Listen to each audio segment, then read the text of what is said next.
సుబ్బు గారు big boss fame కావడం కోసం అన్ని ప్రయత్నాలు జరుగుతున్నాయి. అందరూ పేడ్ ఆర్టిస్ట్ అని మంగ్లీ మాట్లాడుతూ ఏడుస్తుంది. ఏం చెప్తారు?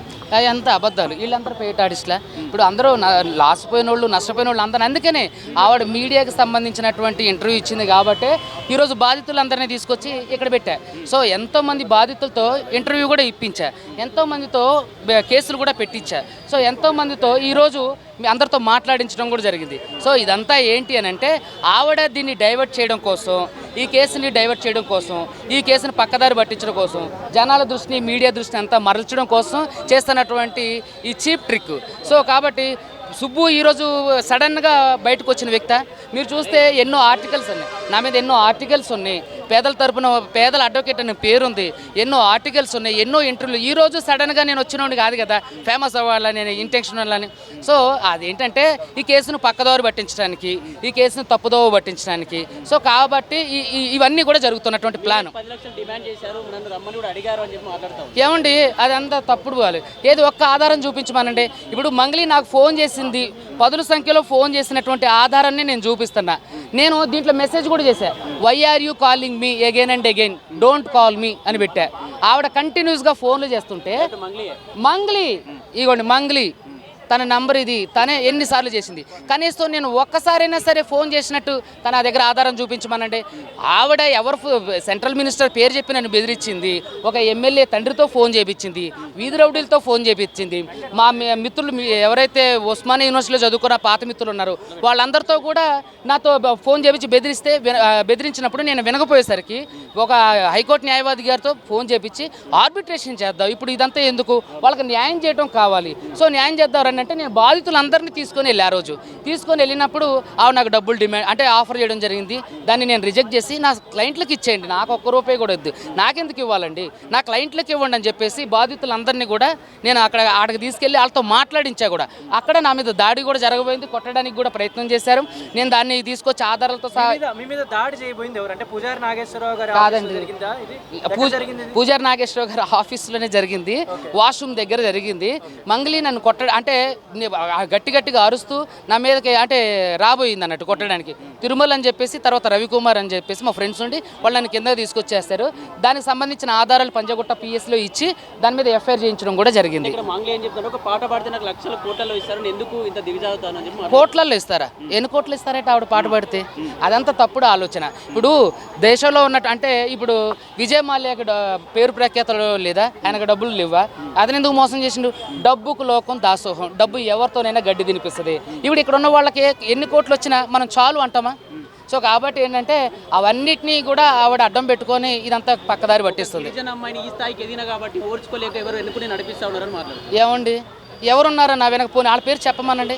ఆవిడ వెనకే సెంట్రల్ మినిస్టర్ పేరు చెప్పి బెదిరిస్తుంది, ఎమ్మెల్యేలతో బెదిరిస్తుంది, ఆ ఎమ్మెల్యే వాళ్ళ తండ్రులతో ఫోన్లు చేపిస్తుంది, ఎంతోమంది ఫోన్లు చేసి బెదిరిస్తుంది ఆవిడ. పోనీ ఆ మనిషి ఎవరో చెప్పమనండి. ఎందుకు చేస్తారండి? బాధితులు నా వెనక ఎవరో ఉండి నడిపిస్తే ఈ బాధితులు అందరూ వచ్చారా? ఈ బాధితులంతా ఎవరు వచ్చారు? వాళ్ళకి అన్యాయం జరిగింది కాబట్టి ప్రామిసరీ నోట్లు, PhonePe, Google pay transactions, bank transactions జరిగినటువంటి ఈ బాధితులందరినీ ఎవరు పంపిస్తే వస్తారు? వాళ్ళ తమ్ముడు డైరెక్ట్ ఇన్వాల్వ్ అయిన ఫోటోలు కూడా మీకు మీడియాకి ఇచ్చా, వాళ్ళ నోట్ల కట్టలు లెక్క పెట్టే వీడియోలు, ఫోటోలకి ఇచ్చా, అనేకమైనటువంటి వీడియోలు ఇవ్వడం జరిగింది. ఎవరు చెప్పారంటే నేను చెప్పా కదా, వీళ్ళ బాధితులను తీసుకొని వెళ్ళే కదా. ఆ రోజు ఆమె నేను రెండు క్వశ్చన్స్ అడిగా.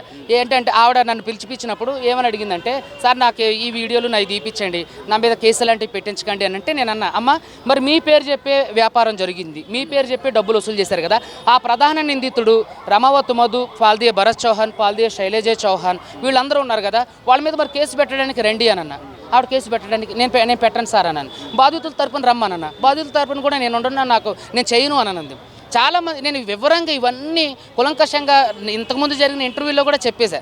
సో ఇవన్నీ జరిగిన తర్వాత మరి నువ్వు ఆడి మీద కేసు పెట్టావు. ఈరోజు అడ్వకేట్ సుబ్బు అంటే ఈ కేసును తప్పుదోవ పట్టించి మిస్లీడ్ చేయడానికి అడ్వకేట్ సుబ్బు మీద కంప్లైంట్ పెట్టించినటువంటి మంగ్లీ పేరు చెప్పి కోట్లలో దందా చేసినటువంటి రమావత్ మధు మీద, పాల్దియా భరత్ చౌహాన్ మీద, పాల్దియా శైలజ చౌహాన్ మీద, ఇంకా ఎవరైతే ఉన్నారో దాంట్లో వాళ్ళందరి మీద మరి ఎందుకు కేసు పెట్టలేదు? నీ తప్పు లేదు కదా. మరి నీ పేరు చెప్పినప్పుడు, నీ పేరు చెప్పి అన్యాయం జరిగింది, మోసం జరిగింది కదా, మరి వాళ్ళ మీద ఎందుకు కేసు పెట్టలేదు? ఎందుకంటే వాళ్ళకి ఆవిడకి అనుబంధం ఉంది. అది వీళ్ళు పెట్టిన కేసు కాదండి. సిబిసిఐడియో ఏదో వాళ్ళు పెద్ద మొత్తంలో కోట్ల రూపాయలు వాళ్ళ బ్యాంక్ అకౌంట్కి వస్తే ఆ డబ్బులన్నీ కూడా ఎట్లా వచ్చినాయి ఏంటని చెప్పేసి బ్యాంక్ అకౌంట్లన్నీ ఫ్రీజ్ చేసి వాళ్ళని జైలుకి తీసుకెళ్తే వాళ్ళు హైకోర్టు నుంచి బెయిల్ తీసుకొని వచ్చారు. ఇది ఆల్రెడీ ఒకసారి అపేర్ అయిన కేసేనా అంటే దీనికి సంబంధించిన? లేదు, ఇప్పటి వరకు అయితే మనం పెట్టిన కేసులలో వాళ్ళు ఎప్పుడు అరెస్ట్ కాలేదు. మీరు కేసు వేసిన తర్వాత క్లియర్గానే ఉంది. మంగ్లీ వచ్చి మీ పైన రిటర్న్ కేసు వేసిన తర్వాత పోలీసు ఇక్కడికి వచ్చి ప్రెస్ మీట్ పెట్టొద్దు అనడం, మీ పైన ఒక అడ్వకేట్ చూడకుండా ఎందుకు ఇట్లా చూసారా? అదే కదా ఎంత అవమానం అండి పోలీసులు చేసినటువంటి ఈరోజు. పోలీసు వారికి దయచేసి నేను విజ్ఞప్తి చేస్తున్నా, ఇలాంటి అంటే అడ్వకేట్ సమాజాన్ని అవమానపరిచేది. వీళ్ళు బ్రీత్ అనలైజర్ చేశారు, మరి పాజిటివ్ వచ్చిందా? చూడండి ఇది ఎంత అంటే దీన్ని ఇక్కడ కూడా ఈ స్థాయిలో కూడా దీన్ని పక్కదోవ పట్టించే ప్రయత్నాలు ఇవన్నీ చేస్తున్నారు. సో ఇక్కడ బ్రీత్ అనలైజర్తో టెస్ట్ చేస్తే మరి రావాలి కదా, మరి వచ్చిన వాళ్ళు అంటే వచ్చిన అందరినీ ఇలాగే బ్రీత్ అనలైజర్తో టెస్ట్ చేసి లోపలికి పంపిస్తున్నారా? ఇదేంటంటే ఈ చర్య అనేది మంచి పోకడు కాదు. ఇది పోలీస్ వ్యవస్థకు కూడా మాయన మచ్చలాగా ఉంటుంది. కాబట్టి పోలీస్ వారికి కూడా దయచేసి చెప్పేది ఏంటంటే ఇలాంటి వాటికి ఇన్ఫ్లుయెన్స్ కాకండి. మీరేదో పబ్లిసిటీ కోసం బిగ్ బాస్కి వెళ్ళాలని అసలు శ్రీముఖి టాపిక్ ఎందుకు తీసుకొచ్చారంటారు? అదే కదా, అంటే ఇది పక్కదారి పట్టించాలి. ఇన్ని చాలా మాటలు కూడా చెప్పడం జరిగింది. ఏమండి నేను ఎప్పుడన్నా కాదు, ఏది వీడియో రిలీజ్ చేయమనండి. ఇప్పుడు వీడియో రిలీజ్ ఇదేంటంటే పక్కదారి పట్టించేది. ఆవిడ సరే నేను ఆమెతో అన్న ఆడియో కానీ వీడియో కానీ ఏదైనా ఉంటే రిలీజ్ చేయమని ఏంటంటే దీన్ని పక్కదారి పట్టించాలి. 10 లక్షలు ఇవ్వాలి. 10 లక్షలు నేను డిమాండ్ చేసినట్టు, నేను కనీసం ఫోన్ చేసినట్టు ఆధారం అన్న చూపిస్తే మీరు ఏదంటే దానికి నేను సిద్ధం. ఆవిడే నాకు 10 సంఖ్యలో ఫోన్లు చేసింది, నేను ఎప్పుడు ఆవిడకు ఫోన్ కూడా చేయలేదు. ఎన్ని రోజులు అంటే బాధితులకు న్యాయం జరిగేదాకా బాధితుల పక్షాన్ని నేను తప్పకుండా ఉంటా. అంటే ఇప్పుడు దాదాపుగా వాళ్ళు ఎంతవరకు అంటే మా మీడియాలో అంటే 150 కోట్లు 100 కోట్లు అలా రాస్తున్నారు. అసలు నిజంగా ఎంతవరకు వీళ్ళు నిజంగా మోసపోయారు, వీళ్ళు ఎంత వాళ్ళకి అమౌంట్ కట్టారు అనేది ఒకసారి 3 రాష్ట్రాల్లో కలిపి దాదాపుగా 300 కోట్ల పైన స్కామ్ జరిగింది. దాంట్లో ఇక్కడ ప్రధాన అంటే బాధితుల్లో గిరిజనులు కూడా ఉన్నారు. వీళ్ళందరూ కూడా ఆమె మోసపోయిన మీ మీడియా మిత్రులు కూడా ఆవిడకి మోసపోయిన వాళ్ళు ఉన్నారు. వీళ్ళందరూ కూడా గిరిజనులే. మరి వీళ్ళ దగ్గర నుంచి వట్టిపల్లి తాండా నుంచి ఆ చుట్టుపక్కల వద్దిపట్ల తాండా ఇంకా చుట్టుపక్కల 7 తాండాలు ఏంటండి? వద్దిపట్ల అక్కడ చుట్టుపక్కల మిర్యాలు కూడా నాగార్జున సాగర్ అందరు బాధితులు ఉన్నారండి. దాంట్లో 80% గిరిజనులే ఉంటారండి. అయితే 80% గిరిజనులే ఉంటారు. అంటే ఇప్పుడు గిరిజనుల్ని తాండాలో ఉండే వాళ్ళని కూడా టార్గెట్ చేశారు ఎక్కువ అనుకోవచ్చా వీళ్ళంతా? అదే కదా 80% గిరిజనులే ఉంటారండి. అయితే ఈవిడ ఏంటంటే గిరిజన్ కార్డు యూజ్ చేస్తుంది. అంటే ఎవరి మద్దతు కూడగట్టుకోవడానికి, మీడియా మద్దతు కూడగట్టుకోవడానికి ఆవిడ ఒక లేడీ కార్డు యూజ్ చేస్తుంది, తన కులం కార్డు యూజ్ చేస్తుంది. దీనంతా పక్కదారి పట్టించాలని చూస్తుంది.